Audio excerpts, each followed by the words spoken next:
Hi, my name is Jody Winter, and I'm with Lloyd Winter here in Fresno. And today we're going to be talking about one final issue in civil litigation, and it's the tendency of the client to ask this question: shouldn't I have my day in court?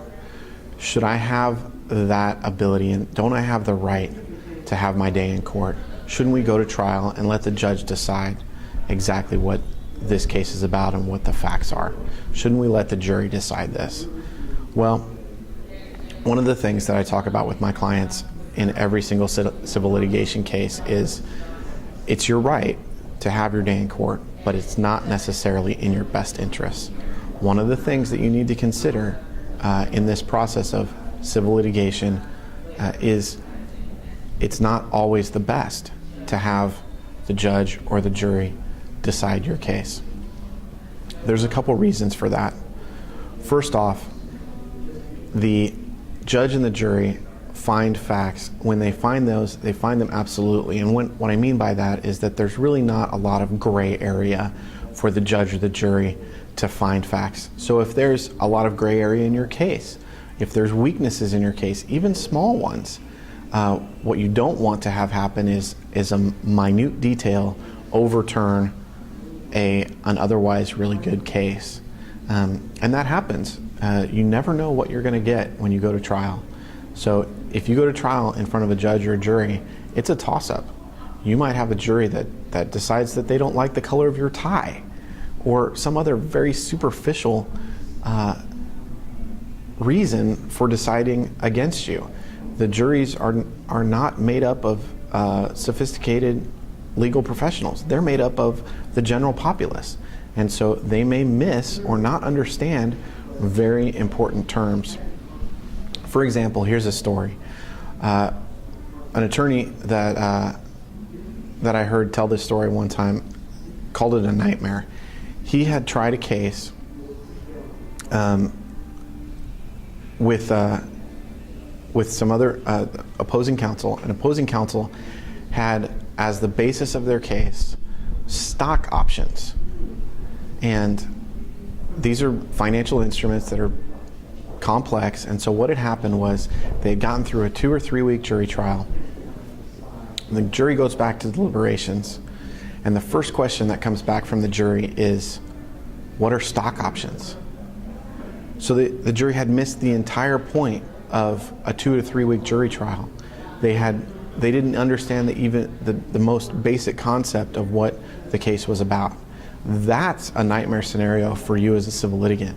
If you want to avoid the possibility of having a jury decide what the facts are, sometimes it's worth it to pursue some sort of alternative dispute resolution, come to some sort of an agreement with opposing counsel. And on that, I always, before we dip into mediations or arbitrations or any other neutral case evaluation, I always like to get a feeling from opposing counsel as to what this case, in their opinion, would settle for right then, and start a settlement negotiation before we even go and spend the money to hire a mediator. If the counsel can't come to some sort of resolution, perhaps a mediator can. But you always need to try, before you spend the money on the mediator, always need to try and figure out, can we as counsel, both counsel for plaintiffs and counsel for defendants, can we come together and have a conversation about the case and come to some sort of resolution? So even though it might be your right to have your day in court, one of the things that you need to consider is that you're turning over the resolution or the fact-finding capacity that you have, you're turning that over to a jury or a judge. And just because you do that makes it risky. There are inherent risks in that. Secondly, we've talked about this a little bit before, but secondly, the remedies and the resolutions of the case are crude. There's only a few things that a court can do. It can make someone pay money. It can make them stop doing something or start doing something in sort of an injunction, enjoining them from doing something. Or it can send people to jail in a criminal context or in a civil contempt context. So those are really very crude remedies, and they might not be what you need to resolve the dispute. Sometimes a dispute can be resolved with a simple apology, or a new business deal, or a reworking of the contract that was breached, or a repair. All of those things are available when we have some sort of conversation either between counsel or perhaps a mediation or other type of alternative dispute resolution. The other thing that I like to point out to clients is that in civil litigation you have costs.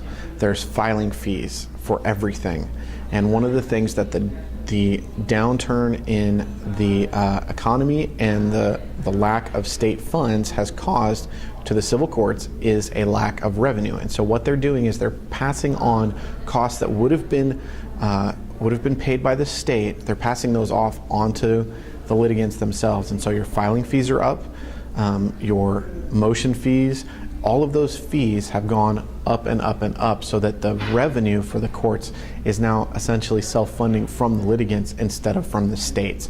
And that's a very different position than it used to be even a few years ago, where the state was paying all those monies and you could get in and out of court with very little costs. In this day and age, you're going to pay a lot of money to get your case resolved in court. So I always warn the clients, if we can resolve this in another fashion, it's usually in your best interest to do so, because you're going to have to pay the costs.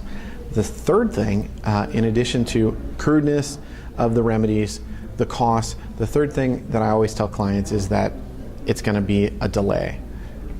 If we settle the case or we come to some sort of resolution immediately, then we get to decide when the case is at an end. If we don't, and we have some sort of, if we continue with the civil litigation, then there's a delay that's already built into that. You're looking at an 18-month time frame in order to have a resolution of your case, and that costs money. You have the time value of money. If you have money sooner, you can actually have less money in order to be at the same position as more money at a later time. That's the basics of time value of money. And as a client and an attorney, you need to consider that, because if it's not worth it to you, if it's not efficient to keep going with the litigation, then you need to come to some sort of resolution, or perhaps not file. But you have to have those very tough conversations during a time when you've been wronged. Perhaps the contract has been breached against you, you've been defrauded, somebody else has your property. All of those are situations where you would normally think about filing litigation, but you have to have a very difficult conversation about, should I have my day in court? And so the considerations are, if you want to have your day in court, that's your right. You can have your day in court, but it's going to be expensive, it's going to take a long time, and the remedies that are ultimately provided are crude. So if you're okay with that, then going all the way through civil litigation might work for you. But if any of those are at issue, you need to have counsel that's prepared and available to talk about, how do we resolve this dispute that's in the best interest of me or my business. If you have any questions about that, please give me a call. My number is 559-233-3636, and my website is www.lloydwinterlaw.com. That's LLOYD, winter just like the season, law.com. Thank you.